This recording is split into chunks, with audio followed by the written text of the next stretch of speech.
Hi guys, welcome back to my channel. This is going to be my second video. In the first video, I explored what got me into cult psychology and the book that started it all 15 years ago. The book I picked up and immediately just grew enamored with everything to do with the psychology of cults, especially cult leaders. So today's video, I'm going to be covering two different topics on the psychology of evil. And then at the end of the video, I will be giving you one awesome book recommendation to improve your mental health. So the first topic we're going to talk about today is going to be the Psych 101 Campbell's condensed soup version of the psychology of evil, the psychology of bad. And then the second topic we are going to explore is one of America's most prolific serial killers. So we will get into that a little bit. And I know you're thinking, there's so much coverage out here about, the most famous serial killers. Why not talk about one that's lesser known? And the reason being is because I don't believe that enough is said about this particular serial killer. And I will get on my soapbox and explain why as the video goes on. So before I get all riled up, let's start with Psych 101 of the psychology of evil. So those of you who maybe have taken some psychology courses in college or in high school, you have probably heard of the Stanford prison experiment. And if you're familiar with the Stanford prison experiment, you might remember the name Philip Zimbardo. So Dr. Zimbardo was a psychologist at the University of Stanford. And in the 70s, he conducted an experiment called the Stanford prison experiment, using, I believe it was college undergrads. And I believe it was all male college undergrads. So Dr. Zimbardo conducted this study with students, and he split them into groups of prisoners and prison guards. So we're going to do a little pop quiz, and next time we tune in, we're going to talk about the answers to the pop quiz, okay? And so I'm going to give you guys time to do your homework, your research, while I fumble through YouTube and come up with a new and juicy video next. So I would say within the week's time, you've got time to research this topic here and even maybe start this book, which is pretty thick. So, I mean, it's quite a chunk of reading, but if you really want to delve into understanding the Stanford prison experiment from the researcher himself, all the successes and the blunders and the ethical violations of the study, go ahead and pick this one up. Otherwise, go ahead and Google Stanford prison experiment and another part of the book that we'll also talk about in just a second. So, Stanford prison experiment. What you know so far, if you're not familiar with the study, is there was two groups of young male participants. One was prisoners and one was prison guards. So what I'm going to ask you is first, what was the primary motive of the study? So I'd like you to consider and research and note what was Dr. Zimbardo what was the hypothesis that he was trying to, what null hypothesis was he trying to refute, as scientists would say, or what was he trying to prove in layman's terms, right? So one, I'd like you to take note of that. And secondly, I'd like you to note what was the result of the study, right? So what did Dr. Zimbardo find as a result of conducting this experiment? And then three, I would like you to identify at least one of the ethical violations that Dr. Zimbardo himself or colleagues or other individuals have cited as a result of this study, right? So what were the ethical violations? What were the things that went too far, that violated the protocol that scientists all adhere to when they're conducting an experiment with human participants, right? So we have ethical standards for involving participants, human participants, in research studies, whether this is testing different drugs, testing different psychological principles, right? There is standards we need to adhere to, and the Stanford prison experiment did violate some of those ethical standards. So those three questions: what was Dr. Zimbardo trying to prove? What did he find out? And what were the ethical violations? At least one of the ethical violations that was the outcome of the Stanford prison experiment. So that is a little bit about the foundation of the psychology of evil. And again, I'm leaving out a lot because I want you, the viewer, to do your homework on the Stanford prison experiment, or at least revisit your Psych 101 course where maybe you learned a little bit about that. Because this is going to give you a solid foundation for understanding how it is that good people come to do bad things. And the reason that I'm really emphasizing that is because in order to move forward, in order to have a context for all the other content moving forward that I'm going to put out there for you guys, you have to understand that every single one of us is capable of bad, terrible behavior. Not all of us are evil, and if you go by the definition of psychopathy as evil, which there's a large debate about that, and I'm not going to ever imply that, but if you in particular believe that all psychopaths are evil, that would mean that however many psychopaths are out there, that's the percentage of people in the world that are evil. And I believe it's roughly 1 to 3% of the population is a psychopath. And then I think a larger population, possibly a fourth to a third, has psychopathic traits but is not a psychopath. And again, don't quote me specifically on that, but I believe roughly from my last research that those are kind of loosely the numbers. So that means if we go by that, theoretically, largely loosely, and not all the way the truth, but maybe a little bit of a foundation, that inherently, genetically, naturally, 1 to 4% of people out there is a psychopath, is what some people would consider evil at the core. And again, that is not a correlation that I draw. But if you are someone, again, that maybe does believe that all psychopaths are evil from your lived experience, that's just your frame of reference, your view, that means that 1 to 4% of the people are evil, and 1/4 to 1/3 of us are more capable of evil. And then the rest of us, we certainly can do evil things, but maybe we're just less prone to doing that. We need way more pushing over that edge, right? So theoretically, we could look at bad behavior in that sense, right? And that's only one view out of 1,000 different views of how one can look at evil or bad or whatever, because even those things we don't have a solid definition for. What is evil? What is bad?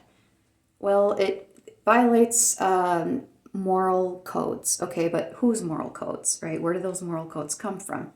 Are they inherent? What are they based off of, right?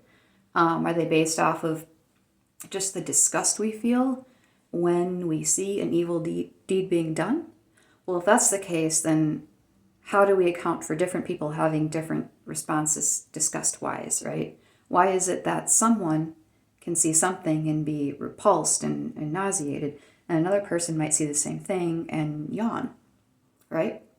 So again, how do we account for all these different variations in the definition of bad, of evil, right?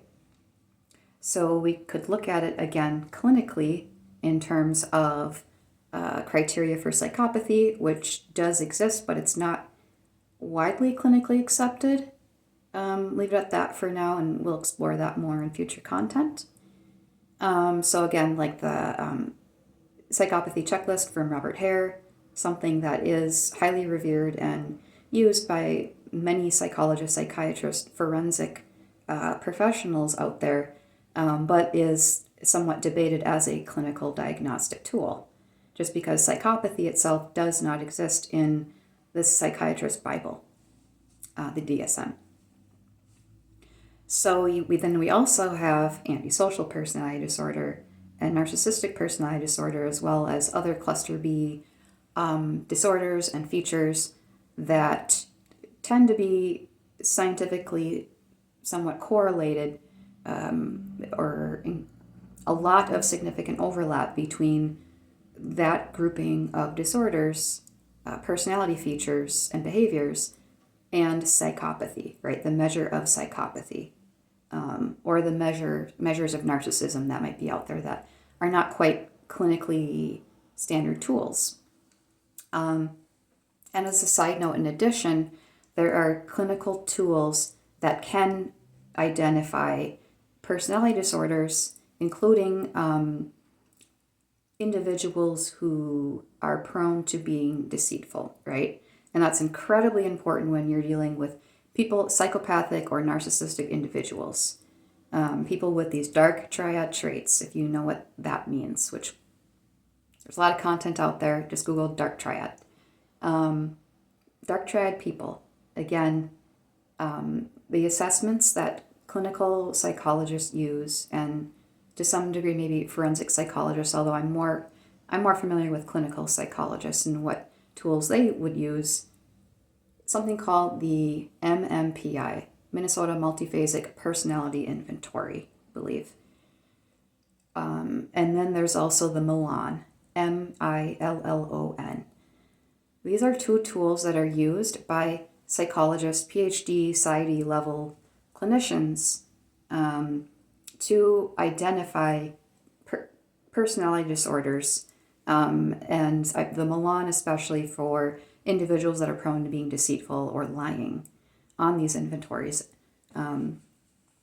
So again, just kind of an aside, if that's something that interests you, you want to look into at MMPI and the Milan, MILLON, not like the Milano cookie, but if you want to look into those evidence-based inventories that a clinical psychologist would use to assess somebody with a suspected personality disorder, and possibly in a forensic setting when they have a criminal history along with that, those tools are what identify things like antisocial personality disorder, narcissistic personality disorder, and other personality disorders, and of course cluster B.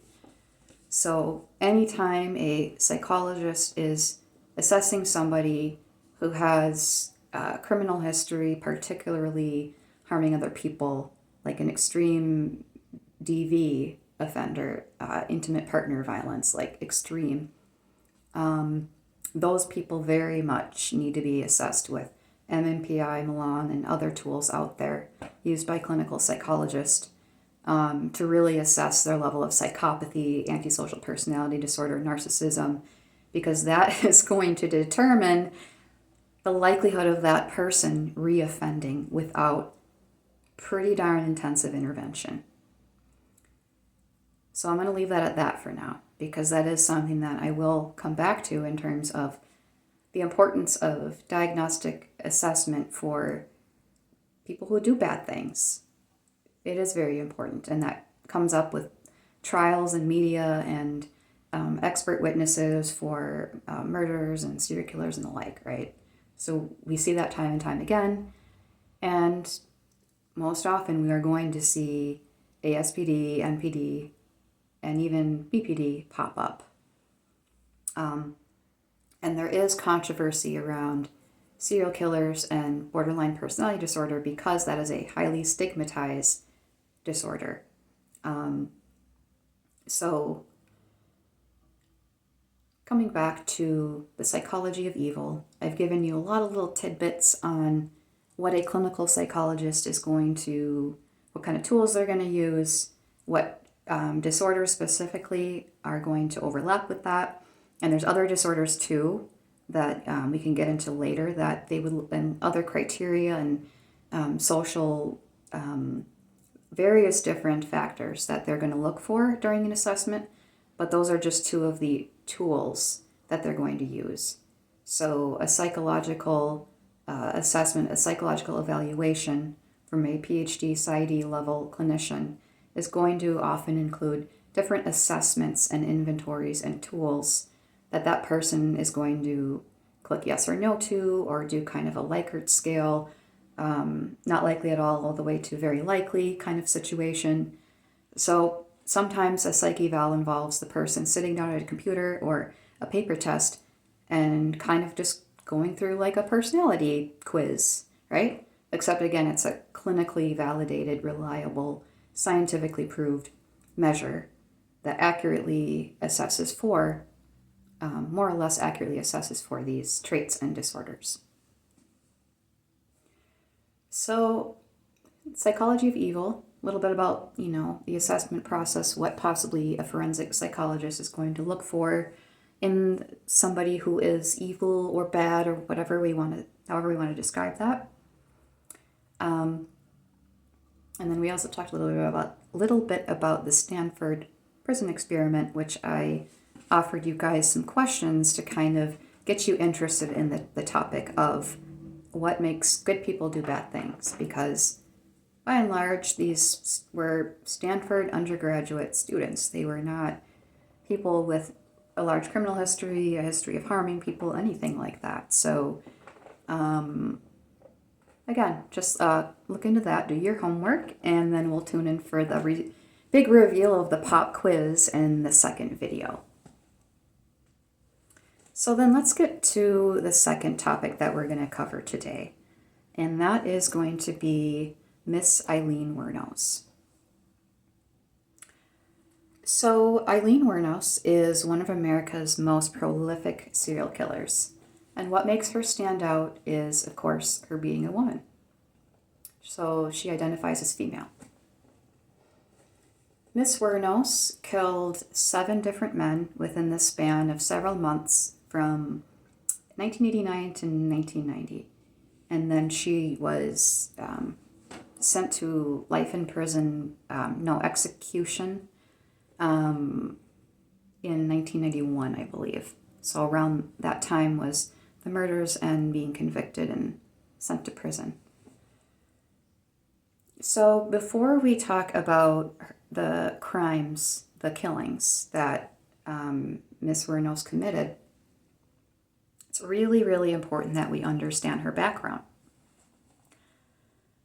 And this is where I don't believe that there's enough content out there about Aileen Wuornos and how her development led her to being the poster child of the female psychopath, right? And there's a lot of negative stuff said about her. And yeah, I mean, if we're to go by her behavior and the clinical diagnostic criteria that she met based off of her psych eval done for the trial, she meets criteria for being an evil person, absolutely. But we cannot understand Aileen in the context of being an evil psycho killer, whatever you want to call her, until we understand the evil that was done to her from the time that she was a young child. There was so much evil done to her. So by the time that she killed Richard Mallory, 1989, I believe, by the time that she killed Richard Mallory, she had already experienced so much evil, so much violation in her life, that what he did to her sent her over the deep end.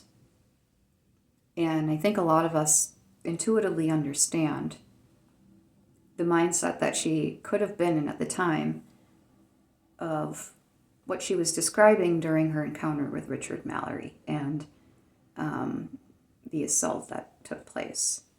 So if you have not watched the trial footage of Aileen Wuornos describing what Richard Mallory did to her during the trial, her trial, please watch with extreme caution, and because it is very, very triggering, even for people who do not have a history of SA or being perpetrated on like that.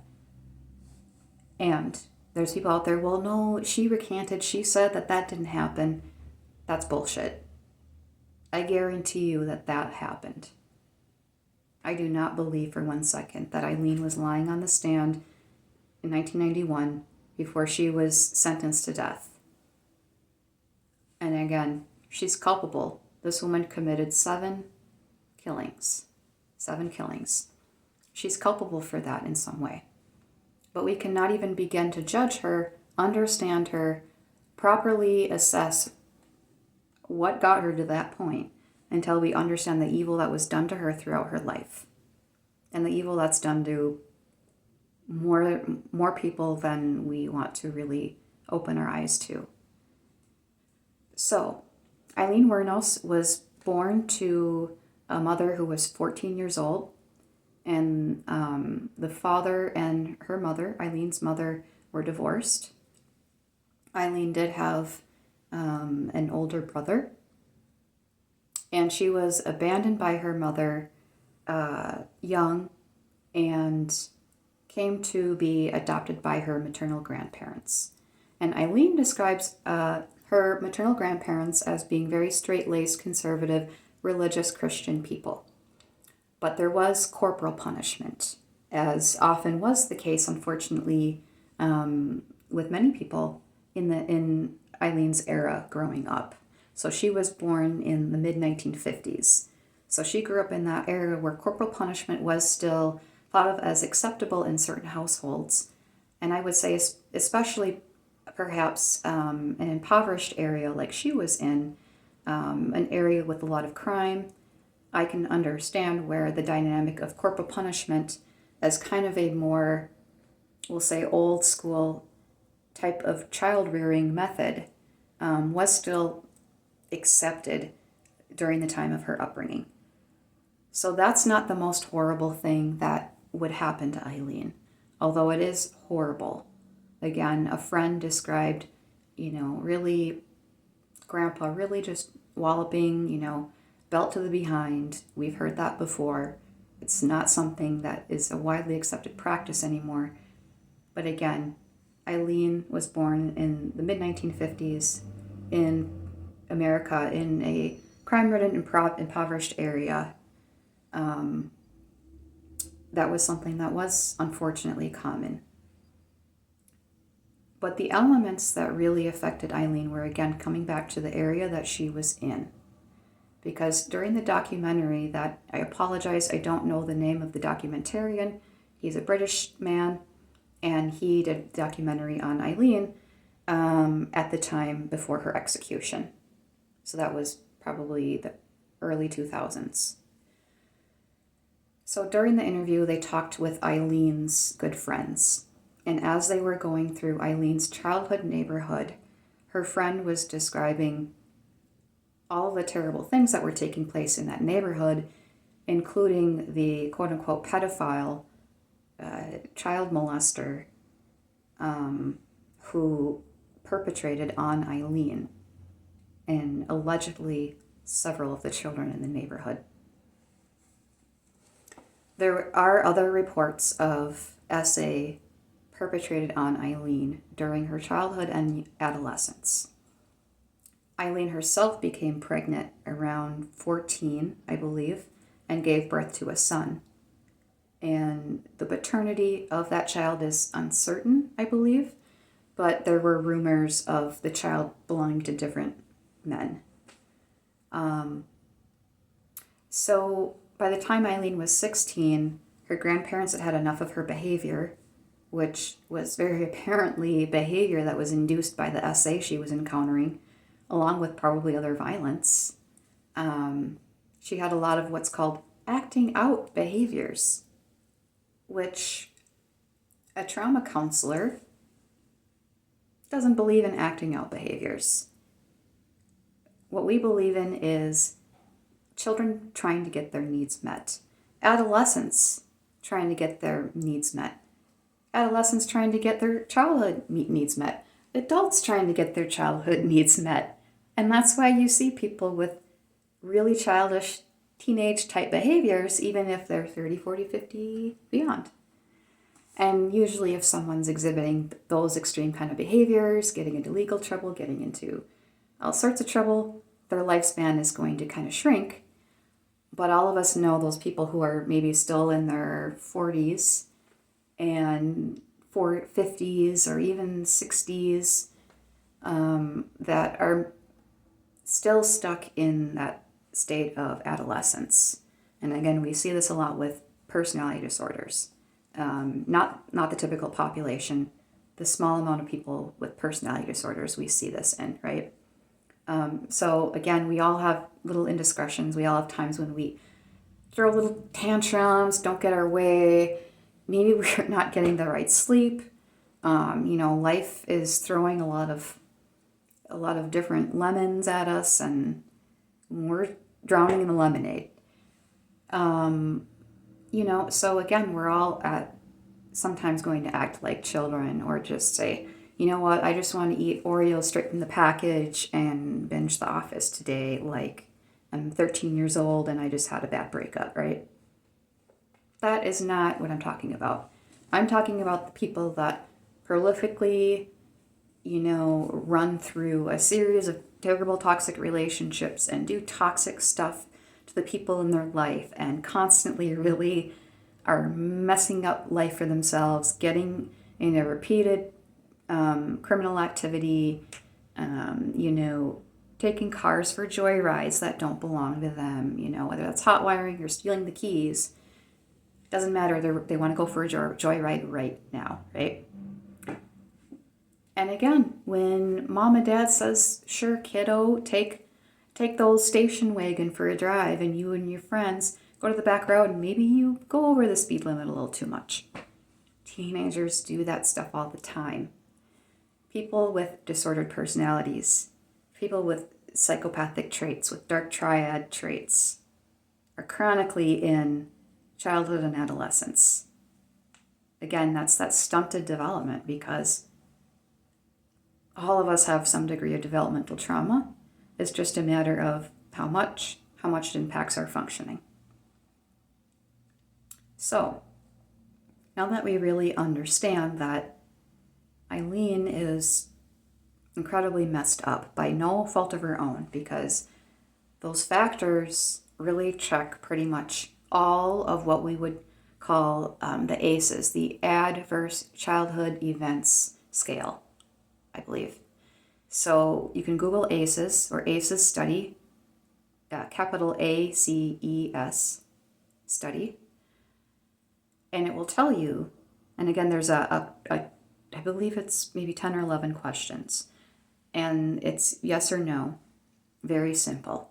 Anyone can take it. Go take it right now to understand the adverse experiences in your childhood, which will help you understand the roadblocks in your development that might be leading to your bad behaviors today. And again, the ACEs identifies factors in somebody's childhood that would lead to disruptions in their development. And it's scientifically been proven through research and gathering data on a lot of people that the more adverse experiences you have in childhood, your risk for drug abuse, heart disease, cancer goes up. And again, I'm not trying to correlate that if you had a terrible childhood, you're going to, demise from terrible ill health. But what I'm saying is the correlation isn't a causation. It's not like, oh man, okay, all of this happened to me, so I'm destined. No. You have to understand correlation and causation are two very different things. correlation means that there are factors that are connected like strings between two separate things. So my childhood trauma has strings that lead to my development as an adult and how my health is going to be. And a lot of this comes down to our relationships. So again, when we're looking at a disordered personality, you got to break it down. Take the ality off. You're left with person. Person. So personality disorders are inherently a disconnection between how you relate person to person. That's strained between you and I, right? There's a lot of disruption there. I don't trust you. I have abandonment issues. Again, I know that's used like a very derogatory term, but essentially, yes. We all struggle with abandonment, right? Not a lot of us are immune to a breakup affecting us or losing a loved one to even them dying from, even them passing away in a peaceful way is still going to leave us with grief and heartbreak. That's normal. That is a very normal response. But again, you have to think of a personality disorder. Those bad features are to the extreme, right? So those negative characteristics are just, pushed to the Michael Bay explosion level versus me striking a little match, right? So normal to feel awful emotions and, negative thoughts after a breakup or a loss of some sort. But when you take that to an extreme and you add developmental trauma on top of that, that fear of abandonment is going to be at least tenfold, if not more. And that's what leads people with especially borderline personality disorder, which is known for more self-harm, will lead them to extreme attempts to maintain a relationship. And based off of some preliminary studies and very scant research out there, there is some suggestion that other personality disorders, aside from just BPD, which we know is colloquially understood as like having extreme abandonment issues, which not a fan of that term, but again, the perceived or real sense of abandonment is extremely important and a really painful symptom of someone who's struggling with this type of developmental trauma, which again is what it is. But it's thought that possibly other personality disorders, especially cluster B, but again, cluster A and C as well, are experiencing severe disruptions in their attachments to other people, right? And so we're all familiar with attachment styles. We know that's been in pop culture for a couple decades, but that does break down into different attachment styles and how they affect your person-to-person relation. Maybe not just with your romantic partner, but perhaps with your coworkers, your friends, your family, the general public, right? So again, when we're looking at developmental trauma, we're looking at a disruption in my perception of that space between you and I, my perception of you, my perception of myself in relation to you, right? So all of that is disrupted. There's a lot of thought disturbance, thought distortion that's happening that's clouding my ability to see reality for what it really is. So again, if I have antisocial personality disorder, my developmental trajectory, coupled with a genetic predisposition possibly towards psychopathic characteristics, is going to leave me extremely at risk for viewing the world as me the wolf and the rest of you the sheep, right? That's, ASPD in a nutshell. But if I have more of a predisposition towards more of the narcissism, I'm just going to be incredibly self-absorbed. I don't really see it's not as much of a wolf versus sheep as much of it is God versus, mortals, right? But again, when you've got that combination, it's wolf God and sheep mortals, right? So I'm, maybe possibly in sheep's clothing, so you think of me as one of you, or maybe you see me as some sort of someone to look up to, right? Someone to admire, someone who's charming and charismatic and draws you in, right? Charisma, what we're familiar with the ASPD NPD combo. So it's a combination of those things which makes it incredibly lethal, right? Because when you have the wolf god and the sheep mortals, what do you think is going to happen, right? That's just not a good combination, and that's where the sheep has to kind of draw the shepherd has to draw the sheep in and kind of say, okay, we have to kind of talk about how you spot the wolf when he's in the sheep clothing, because then y'all won't be chomped on by the wolf, because we don't want that. We don't want that to happen. So, wolf psychopath, roaming the streets, werewolf of London, just little thought bubble, like, oh, I wonder if that's where the idea of the werewolf or the vampire comes from.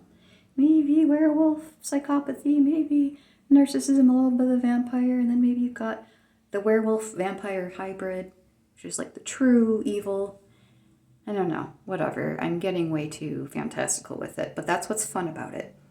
Because the tropes of the werewolf, the trope of the vampire, does have a correlation with dark triad traits. And ladies, that's why you will find 50 Shades of Grey and Twilight on your bookshelf, because women are inherently attracted to dark triad traits. Women are not inherently attracted to psychopaths or anything like that. But women do find themselves drawn to some of the dark triad traits, even if it's just to a somewhat lesser degree, or maybe just in, one domain of their life, maybe just their sexual life, right? Because that is a part of the psyche that is very much connected to fantasy. And again, that's why people will absorb that kind of media and enjoy stories of zombies and werewolves and vampires, because they represent the real villains, right? And again, Marvel, DC, we love our villains just as much as we love our superheroes. And that's why I'm here to talk about our real life villains and how we can spot them and how we can identify them. And it's not always going to be possible because they're good at what they do, but at least we can talk about them. We can explore their traits. We can study them more, understand them more. And if you really want to go there, we can find ways to allow them to tell us about them, because narcissists love to talk about themselves. Take advantage of that, right? That's why we have these lengthy interviews with some of the serial killers, right? Because they can't help it. They want to talk about themselves. They want to talk about what they did. It's entirely what was their entire existence. Painfully so, maybe. It was a force that compelled them, right? So they say, maybe. So, getting to, again, the point at which Aileen starts the killing. We know from the trial that what Richard Mallory did to her, I'm kind of just blown away. I can't even talk about it. It's so disgusting and disturbing. And this man has the devil in him, okay? This man had Satan in him, and I'll leave it at that. So what happened to Aileen? This is what I believe happened to Aileen. Aileen was suffering from developmental trauma, extreme childhood abuse and neglect. Her ACEs score was off the charts. She developed a disordered way of relating to everybody in the world because she had to. If that woman had not had what's described as psychopathic traits that she inherited from her family, and the ability to cut off her emotions, her ability to go instantly into survival mode and attack. That's what kept this woman alive for so long. She was out living in the snow at age 16, and you tell me in all honesty, if you were kicked out of your home and you had nobody except for drug dealers in your neighborhood to crash on couches, or possibly family friends, or possibly maybe someone who will let you in. She didn't even have that. She was living in the cold in the Midwest. I believe that was in Michigan where she grew up, in the winter at 16. And that's when she said, I got to get the hell out of Dodge. I'm going to Florida where it's warm. Can you blame her? And yeah, again, does she have really rather spotty history? And looking at her criminal rap sheet, you're like, girl, what you doing, right? What are you doing? But when you understand her development, when you have talked to people who have even had the remotest childhood like hers, and a lot of trauma therapists out there have met people who have had childhoods like Aileen, you are not going to be surprised. I'm not going to bat an eyelash when I see that criminal rap sheet, because I've worked with people with criminal rap sheets. I've asked a lot of questions about how they grew up. I kind of trust my gut on this one. Aileen was not lying about what Richard Mallory did to her. That man is pure evil. He needed to perish. But I'm not excusing that she did kill 7 men. I'm not saying it was entirely in self-defense, consciously. But I do believe that there is a good chance that Aileen was experiencing dissociative episodes during those other killings after Richard Mallory. Because, again, what was done to her will cause anybody, especially a woman with SA history who is vulnerable, will cause anybody to dissociate.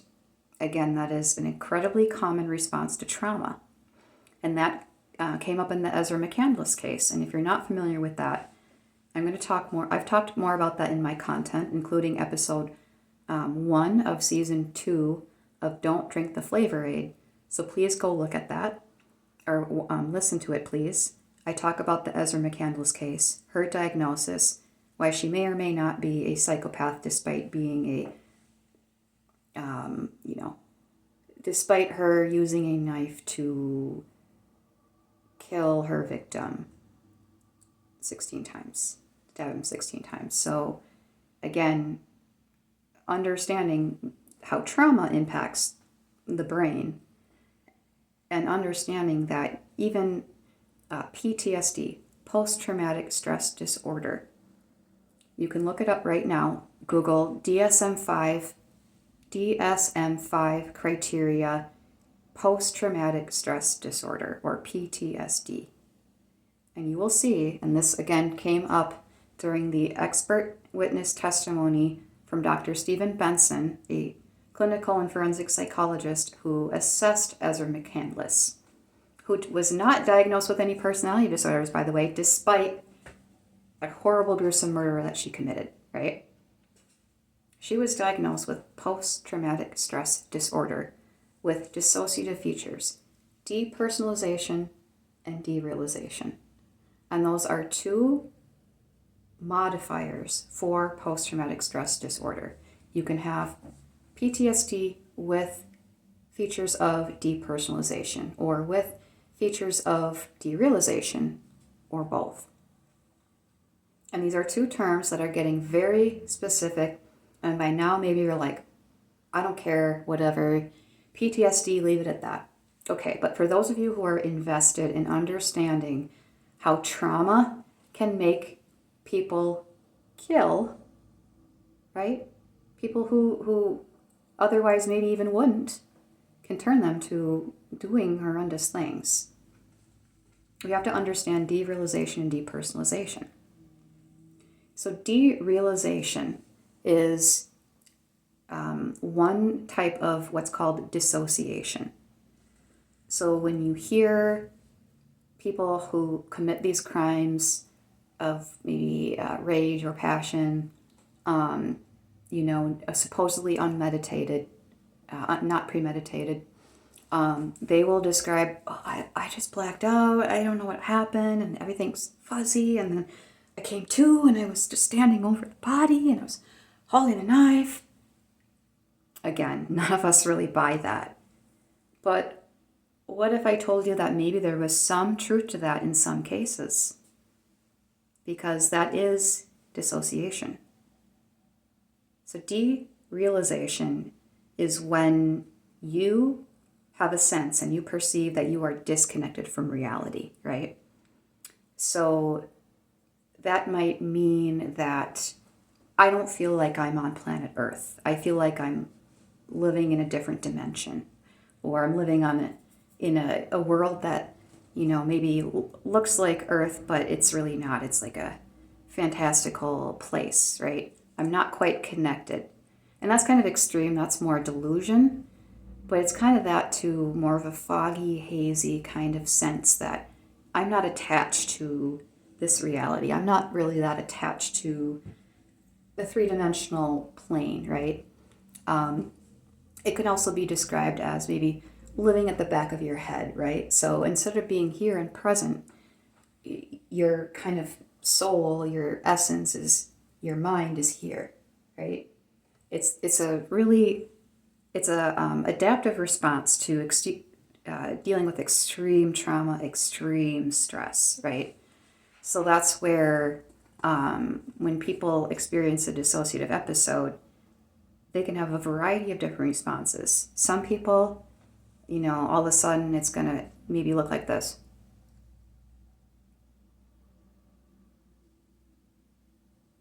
So it could look a variety of different ways. And when you see maybe someone's eyes darting around, that might be an indication that they're processing some trauma. And that's particularly true, when you're talking about their trauma with them. You're going to see a lot of movement with the eyes. And that's a cue that there's a lot of activating content in that memory for the person that they're actively processing.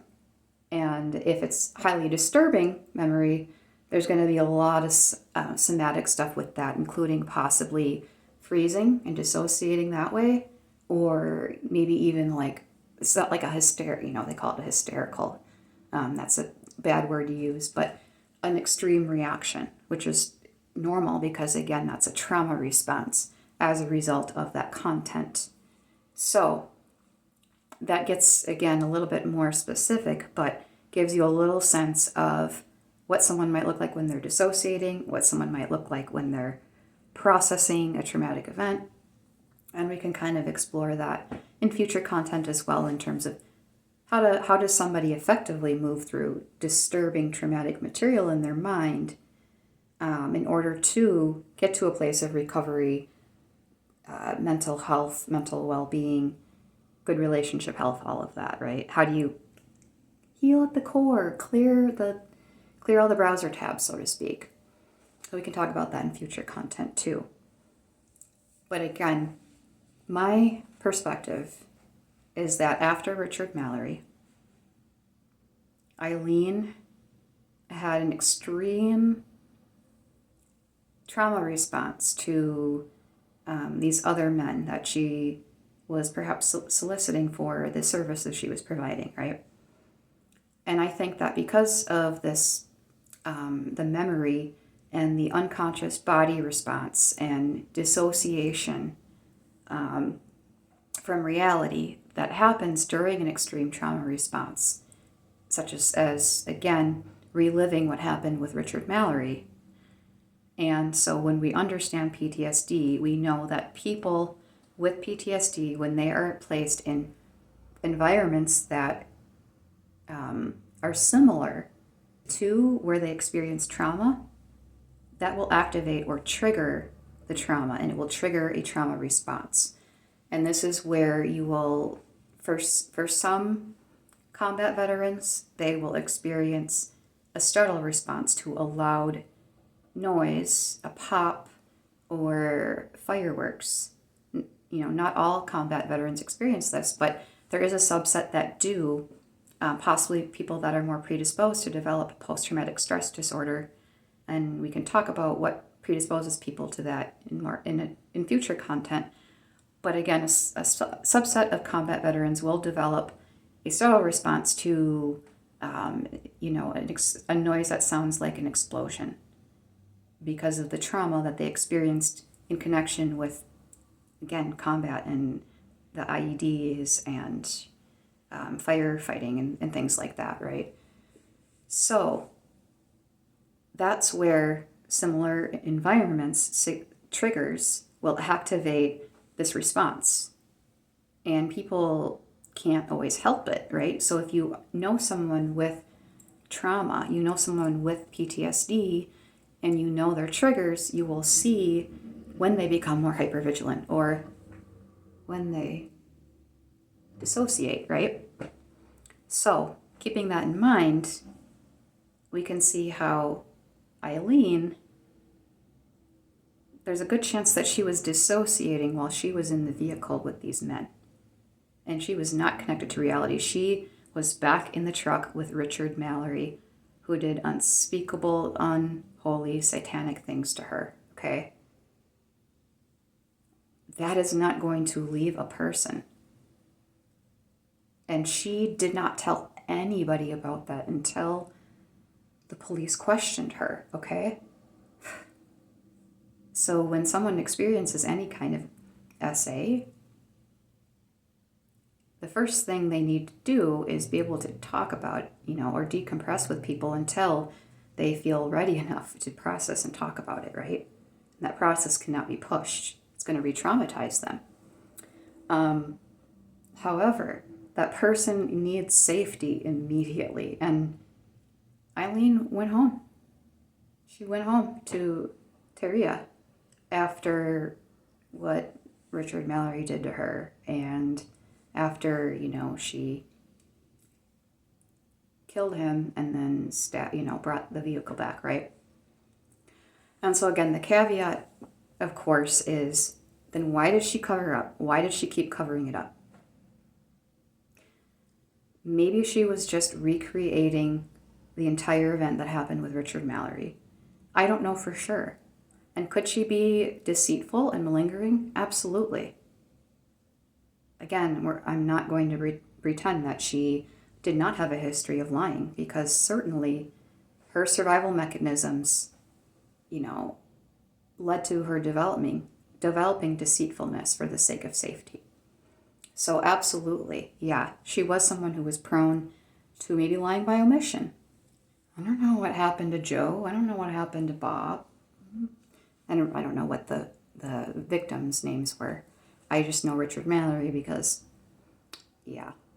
So, understanding all of this about Aileen, understanding that while I'm not saying that she gets a get out of jail free card or, that she did not receive some sort of punishment for these crimes, but I am of the team that what the legal justice system did to Aileen was unfair and unjust. It was overkill. She did not deserve to be executed for what she did. I don't believe. So I think I'm going to wrap up here and to kind of leave us on a good note, something to kind of be positive about, because this is deep, dark, twisted, awful stuff. But again, there's a method to the madness. We have to study the madness to understand the method, right? So with that being said, I'm going to wrap us up a little bit and give you a book recommendation. So this is a book that I have read myself and applied to my life. I recommend it to friends. I've recommended it to clients. And it is called The Emotional Life of Your Brain by Richard J. Davidson and Sharon Begley. And Richard Davidson is a researcher in the field of neuroscience. That's the study of the brain, especially using like MRI scans and really studying kind of the hardware of the brain and how it affects behavior and emotions, all of that, right? So Dr. Davidson breaks down 6 different emotional styles that all lie on a continuum, right? So, for example, my sensitivity to context, I might be really kind of blind to context cues of like, they're crying, I think maybe they're sad. Or maybe I'm really, really good at that. Or maybe I can, spot a certain behavior, or maybe I can, spot like, maybe I'm the first to smell something's burning in the house, right? So something like that could be on a continuum. So there's 6 different emotional styles that we each have on a continuum. And then Dr. Richardson also outlines how we can use different brain hacks in order to help us if we happen to have maybe less of that quality we want or too much of a undesirable quality in our emotional style. And emotional style and the different styles that he outlines here are connected to personality traits to some degree. So let's say we have behaviors or inherent traits that affect the way we relate to other people, the way maybe some of our more undesirable personality traits. Those are things that we can modify through different techniques. If I'm an extreme introvert, I'm never going to become an extrovert. I can fake it for a while. People can feed me drugs to make me seem more extroverted, but I will never ever become an extrovert. I will always be an introvert if that is just more inherently, developmentally who I am. However, if I'm extremely insecure or shy, or I have emotional styles that make me more prone to developing shyness, there are things I can do to be able to be more assertive, be more confident in context, or be able to be extroverted when I need to be, right? So again, it's really about how do I hack my own brain, my own neuroscience, and neuroplasticity, which is also something that he talks a lot about. So another pop psychology term I'm going to have you research on your own, and we can come back to that. Neuroplasticity. So that's a really fun word, and that is also a very big component of the field of neuroscience, how things like mindfulness practice literally can rewire our brain, right? Practice does really rewire the brain. So, without further ado, I'm going to wrap us up here, and I hope you enjoyed this content. I know it's getting dark here. It's winter, it's December, and I apologize. I look like I'm a shadow lurking in the dark, but kind of a nice homage to, again, talking about the dark triad traits and vampires and werewolves, and why are women so attracted to the Edward Cullens and the Jacobs, and why did we fall in love with Anne Rice's Interview with a Vampire, and we love these characters, right? The werewolf, I don't know, like, are we seeing the werewolf so much since like Teenage Werewolf and Werewolf in London and Jacob from Twilight? Let me know in the comments. Are we like, where are these like sexy werewolves happening still? Because I feel like it's been a while since we've seen a sexy werewolf or a violent werewolf or like some sort of wolf human hybrid creature out there in the supernatural fantasy world. And while I'm not huge on reading a lot of fantasy or watching a lot of fantasy, I would make an exception if there was a sexy werewolf out there that was, other than Twilight. So, which I'm going to admit, I never read the books. Again, I'm not really a fantasy person. I read 5 pages of 50 Shades of Grey and threw it down. I'm sorry. I know that's controversial. I know I'm going to lose people there, but I just thought it was trash. I'm sorry. I just thought it was trash, and there's a lot better erotica out there, I'm sure. So again, but I did enjoy some of the Twilight movies. I did get the allure. I did really like Bella's little love triangle thing here. Okay, I got into it. I did. But again, that's because this fantastical element has a layer of truth, right? The vampire, the werewolf, right? There's something mysterious and dark. There's dark triad traits, right? And unlike the movies where the vampire sparkles and the werewolf just wants to be your cuddly little man, your boyfriend, right? Or whatever, right? He wants to put down the wolf claws and just be a boyfriend that brings you flowers or whatnot. That's not what happens in real life with the vampires and the werewolves out there, right? Again, those dark triad traits come with really negative behaviors, right? Very self-centered, very, again, out to really harvest other people's life force. Suck your blood, right? Really, again, energy vampires. You hear that term used? Empaths and energy vampires. Some people are full of wanting to give and connect with people emotionally and be empathetic and compassionate. And then there's some people out there that are just trying to get your energy, and they just want to suck you dry of all your life force. And, again, that's the trope of the vampire. But why do so many of us then love these creepy creatures of the night that come and lurk in the shadows, But at the same time, we all have in our collective consciousness Ted Bundy and Richard Ramirez, who did the same. They lurked in the shadows looking for their next victim. Okay, well, I've left us on a very light note again. So if you've bared with me, I really, really appreciate it. And now I'm running over an hour. So we're done here. Thanks so much. And next video, I will be bringing us back to the Stanford prison experiment for more talk on the psychology of evil. Thanks, guys. Bye.